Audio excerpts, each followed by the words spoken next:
All I remember is hearing my grandmother's voice, who I left back in the UK, and she's crying and telling me I've been involved in a plane crash and that my family know more.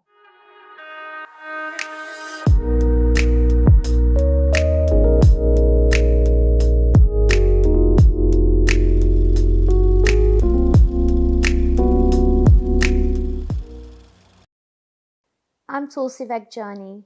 This is my journey. I grew up in East London. I've always been there. I still live there now. I had the most amazing childhood, very jovial, lots of family time, lots of laughter, lots of fun. I was 10 years old when I was involved in a plane crash. The plane crash happened in India. I was just on holiday with my mum, dad and my brother. The last memory of me on the plane was fighting with my brother because he got the window seat and I wanted to sit there. So I don't actually recall what actually happened. All I remember is hearing my grandmother's voice, who I left back in the UK, and she's crying and telling me I've been involved in a plane crash and that my family know more. I thought I'm still on the plane fighting with my brother, then hearing my grandmother's voice. But in the meanwhile, I'm actually in hospital being treated for smoke inhalation. The reality didn't kick in until I had reached back in the UK, which was several days after the accident. I am being greeted by my other family members, aunties and uncles and cousins, each of them telling me the same story. In my head, I thought they've come to surprise me. So in my head, I'm still in India on the plane with my brother. However, it's now sort of 4 to 6 weeks post-accident. They removed the bandages from my eyes. I'm really excited to see myself because internally, I'm still Tulsi, boisterous, loud, funny, but I hadn't really realised what had happened. I held the mirror in front of me and I thought that was like that was a joke, that somebody drew that face on, because that's not me. I sustained 45% degree burns to my face and body.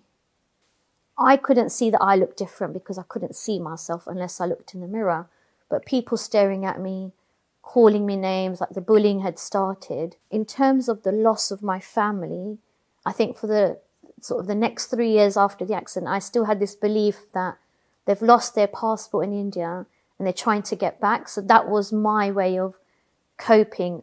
Also, it was a denial. There was lots of surgeries, like a lot of skin grafts and plastic surgery, skin release, because obviously tight scars and where I was growing. But I think because I'd been through so much, I kind of got to a stage I just had enough.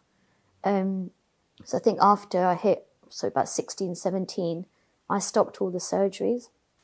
Although internally my confidence wasn't great, I just kept showing up for myself every day. For me, the significant moment things changed for me, like especially my confidence, was when I met the Katie Piper Foundation and then Changing Faces. Because up until then, I felt like I was the only person with burns. All of my peers, where I could see the beauty in them, I stepped back and went, I can see the beauty in me. I can see the beauty in my story, all the things I've been through, the resilience, everything.